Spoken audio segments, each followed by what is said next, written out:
Hello everyone. तो कैसे हैं आप? उम्मीद है बढ़िया होंगे और मस्त होंगे।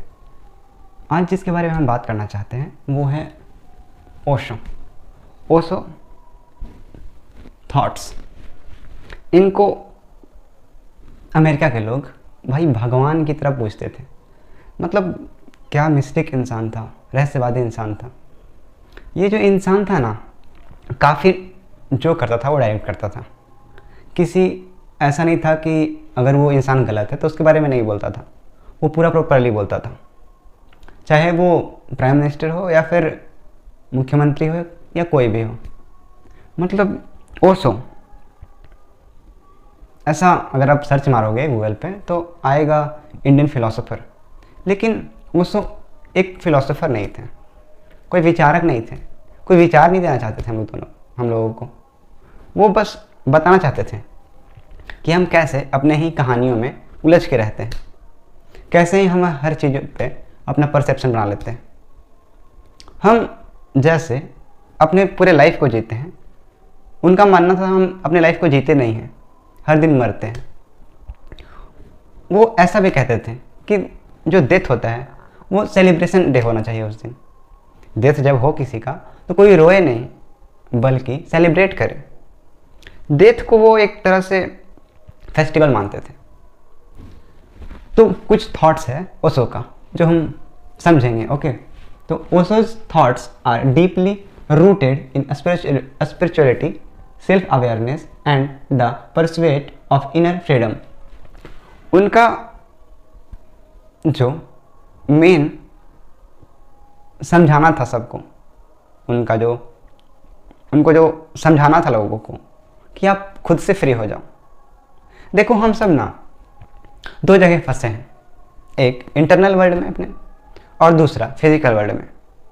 ये दोनों वर्ल्ड में हम अपन लोग फंसे हुए हैं।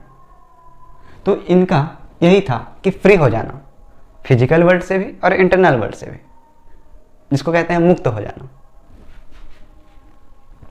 He emphasized living life authentically, embracing love and breaking free from societal conditioning। जो एक तरह से सोसाइटी का जो कंडीशन होता है उससे आज़ाद होना। सोसाइटी हमको बहुत कुछ दे देता है। जब हम जन्म लेते हैं, जब हमारा जन्म होता है तो हम स्कूल जाते हैं, कॉलेजेस जाते हैं, यूनिवर्सिटीज़ जाते हैं। तो हम लोगों को जो वहाँ से मिलता है वो इन्फॉर्मेशन होता है। लेकिन वो इन्फॉर्मेशन कहीं ना कहीं हमें एक झूठा इमेज दे देता है। हमारा होना जो होता है एक्चुअल में, हम उससे तो कभी रूबरू होते ही नहीं हैं। हम बस चीज़ों के पीछे भागते हैं, दौड़ते हैं, पर क्यों भाग रहे हैं, क्यों दौड़ रहे हैं, पता नहीं। बस सब भाग रहे हैं इसलिए हम भी भाग रहे हैं। ऐसा आप लोगों ने देखा होगा, जहाँ भीड़ होता है वहाँ कुछ लोग प्रेफर करते हैं चलना, कुछ लोग होता है जो ग्रुप में रहना पसंद करते हैं, और कुछ लोगों को आपने देखा होगा जो भाई उनको अपना एकांत अच्छा लगता है। एकांत लोनलीनेस वाला नहीं, ठीक है, अकेलापन वाला नहीं। अकेलापन तो वो निगेटिवली हो गया कि आप अकेला हो, किसी के याद में हो, आप किसी को याद कर रहे हो लेकिन आप मिल नहीं पा रहे हो, वो लोनलीनेस अलग हो गया। लेकिन एकांत जहाँ आपका होना पर्याप्त है, आपका होना कंप्लीट है। तो सोसाइटल कंडीशनिंग से ओशो का कहना था कि हम आज़ाद हो जाएं। जो पुराना मान्यता है, जो पुराना हम सब कुछ सीखते हैं, रीति रिवाज, इससे ऊपर उठना। जैसे कोई भी कुछ कह देता है तो हम मान लेते हैं बिना कुछ सोचे कि हाँ वो सही कह रहा है या फिर गलत कह रहा है। हम ना ऐसे हैं, समझो जैसे कोई कुछ भी बोल दिया और हम मान लिए। जो हमारा पूर्वज करते आ रहा है वही हम कर रहे हैं। भाई आप एक्शन कब लोगे अपने लाइफ का? आपका पूर्वज का लाइफ खत्म हो गया, जो पूर्वज थे वो चल बसे, तो उनको छोड़ो ना, आप फ्री कब होगे ये बताओ। तो फर्स्ट पॉइंट है मेडिटेशन एंड अवेयरनेस। मेडिटेशन, इनका जो जोर था वो ध्यान पे था और अवेयरनेस पे था, चीज़ों के प्रति, खुद के प्रति। Osho's believed that meditation is the path to self realisation. Osho कहना चाहते थे अगर आप खुद को जानना चाहते हो, खुद के पास होना चाहते हो, तो आप मेडिटेट करो, ध्यान करो। ध्यान का मतलब ये नहीं कि किसी चीज़ पे कंसंट्रेशन करो, कि ध्यान का मतलब बहुत लोग ऐसा भी समझते हैं कि किसी एक चीज़ पे फोकस करना, तो नहीं, कंसंट्रेशन अलग चीज़ हो गया, मेडिटेशन अलग हो गया। कंसंट्रेशन में आप किसी स्पेसिफिक चीज़ पे ध्यान करते हो केंद्रित, बस वही रह जाता है। और मेडिटेशन का मतलब होता है आप हर चीज़ से आज़ाद हो, मुक्त हो, आप सब कुछ सुन पा रहे हो। अब ऐसा नहीं है कि आप घड़ी का टिक टिक टिक आवाज़ सुन रहे हो और कुत्ते का आवाज़ नहीं सुन रहे हो, ऐसा नहीं। वहाँ पे सब मौजूद है, आप भी मौजूद हो, आपका होना भी आपका बीइंगनेस वो भी मौजूद है। ओके, तो also believe that meditation is the path to self realization. He encouraged mindfulness and living in the present moment. उसको ये भी कहना चाहते थे कि जो भी है, जो वास्तव में सच है, जो सत्य है, जो ट्रूथ है, वो प्रेजेंट मोमेंट है, ना कि पास्ट, ना कि फ्यूचर। हम खुद को कैसे देखते हैं? हम खुद को या तो अपना परसेप्शन बना लेते हैं कि हम ऐसे हैं, वो भी कैसे परसेप्शन बनाते हैं? पास्ट के एविडेंस पे कि हम ऐसे हैं, और सोचते हैं कि यार हम तो ऐसे हैं, हम ऐसे कैसे कर सकते हैं। वो भी कहाँ से सोच रहा है? वो पास्ट के एविडेंस से सोच रहा है, ना कि प्रेजेंट पे। आप जब भी होते हो, आपका जो बीइंगनेस है, होना है, वो प्रेजेंट मोमेंट में होता है, ना कि पास्ट में और ना कि फ्यूचर में। आप हो सकता है प्रेजेंट में हो, लेकिन आप कल का सोच रहे हो कि भाई कल हम ऑफिस जाएंगे, या फिर कल मेरा एग्ज़ाम है, या कुछ भी है, हम किसी चीज़ का तैयारी कर रहे हैं, पता नहीं ये नहीं होगा तो क्या होगा। ये जो भी आप अभी कुछ नहीं कर रहे हो, लेकिन आगे का सोच रहे हो या फिर पीछे का सोच रहे हो कि हम या तो ऐसे हैं, हम ऐसे कैसे कर सकते हैं। या फिर आपका थॉट दूसरा भी हो सकता है कि भाई पता नहीं कल एग्ज़ाम में क्या होगा, नहीं होगा। तो आप जो आपको मिला है, जो आपका प्रेजेंट मोमेंट है, वो भाई तुम जी ही नहीं रहे हो, टोटली वेस्ट कर रहे हो, बस सोचने में, विचारने में। तुम शब्दों के जाल में ही उलझ के हो, उलझ के रह गए हो, ऐसा समझो। ये जो शब्द है ना, ये बड़ा भटकाने वाला भी है, देखो ना एक तरह से। तो भाई हम कनेक्ट कैसे होते हैं लोगों से? शब्द से। कोई अगर आपको कुछ खराब बात बोल देता है तो आप बड़ा अपसेट हो जाते हो, कैसे? वो शब्द ही तो है ना, शब्द से ज़्यादा तो नहीं है। वो भी आपको कुछ किया नहीं, इनडायरेक्टली ना टच किया, कुछ नहीं किया। आपके वर्ल्ड में आप हो, उसके वर्ल्ड में वो वर्ल्ड है, लेकिन कुछ चंद शब्द वो भी बस डेवलप हुआ है कम्युनिकेशन के लिए, उससे हम अफेक्ट हो जाते हैं। सोचो, और अफेक्ट भी कैसे हो रहे हैं? हम जब चाह रहे हैं तभी अफेक्ट हो रहे हैं। ओके, दूसरा कोई आपके वर्ल्ड में एंटर नहीं करता है, ये भी जान लो। कोई दूसरा आपको नुकसान पहुंचा नहीं सकता है।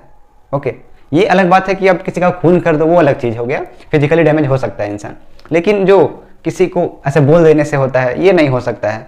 हो सकता है जब तक आप उस बात को खुद पे ना लिए हो, दिल पे, ठीक है, तब तक वो बात आपको लगेगी नहीं। ओके, तो कहना था कि जो भी है, जो भी हमारा सेलिब्रेट करने का टाइम है, वो बस प्रेजेंट मोमेंट है। अपना हर दिन ऐसे जियो ना कि अपना ये लास्ट दिन है, ऐसा। कोई कल नहीं, कोई पिछला कल नहीं, आप जो हो नया हो भाई। तुमको लगता होगा, हो सकता है हम सबको ऐसा लगता है ना कि जो हम कल थे वो भी तो आज हैं, लेकिन नहीं भाई, हम प्रतिपल बदल रहे हैं, हर सेकंड बदल रहे हैं। हमें ऐसा लगता है कि हम वही तो हैं, और अतीत की धारणा से कह सकते हैं, पास्ट के एविडेंस पे हम खुद को डिफाइन करते हैं कि हम ऐसे हैं या फिर वैसे हैं, और सोचते हैं भाई कि हम फ्यूचर में वैसे हो पाएंगे।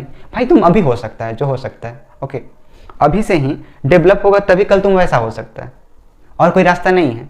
प्रेजेंट से ही तुमको जाना पड़ेगा। तुम्हारा प्रेजेंट में ही पास्ट देखो, अगर प्रेजेंट है, ओके, अभी ये प्रेजेंट टाइम है, हम आपसे बातें कर रहे हैं, ये प्रेजेंट है। ओके, कुछ देर बाद यही तो पास्ट हो जाएगा ना। ओके, और अभी हम जो बोलने वाले हैं वो फ्यूचर होगा। तो अभी हम जैसे बोलेंगे, अगर सही से बोल पाएंगे, तभी तो हमारा जो आने वाला टाइम है, इन फ्यूचर, कुछ समय बाद, कुछ मिनटों बाद, वो फ्यूचर बनेगा। तो हमें कहाँ ध्यान देना चाहिए? अभी इस प्रेजेंट मोमेंट में। ओके, ना कि आगे कि भाई पता नहीं कुछ देर बाद हम क्या बोलेंगे, नहीं बोलेंगे, ऐसा नहीं सोचना है। या फिर ये नहीं कि भाई हम ऐसे कैसे बोल सकते हैं, हमको तो ये बोलने नहीं आ रहा है, ऐसा नहीं। तुम जो कर रहा है, गलत बोल रहा है, सही बोल रहा है, या फिर जो भी आप कार्य कर रहे हो ना, उस टाइम पे आप वहीं रहो। ओके, तो प्रेजेंट मोमेंट में रहना। उसको ये भी कहते हैं कि जो मोमेंट आपको मिला है प्रेजेंट का, उसे सेलिब्रेट करो। सेकंड है लव एंड फ्रीडम।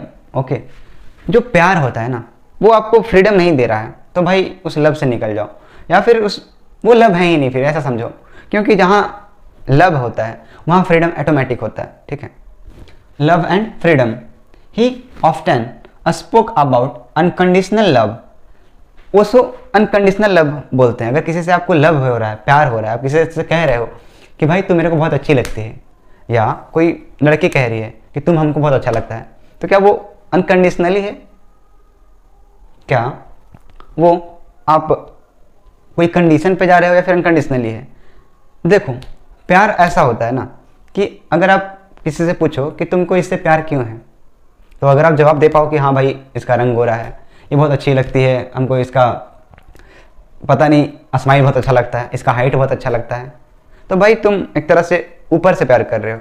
ऐसा समझो ना, तुम एक तरह से चमार हो, क्योंकि तुम रूप देख रहे हो, रंग देख रहे हो, तुम्हारे अंदर कुछ हुआ नहीं, और तुम बस देखा और तुमको अच्छा लगा। जैसे कोई एक्ट्रेस तुमको अच्छा लगी और तुम बोला कि हाँ भाई ये बहुत अच्छी लगती है, लेकिन वास्तव में क्या वो तुम्हारे लिए सही है, एप्लीकेबल है, या बस ऐसे ही देख के बस तुम बोल दिया कि हाँ भाई ये अच्छी लगती है?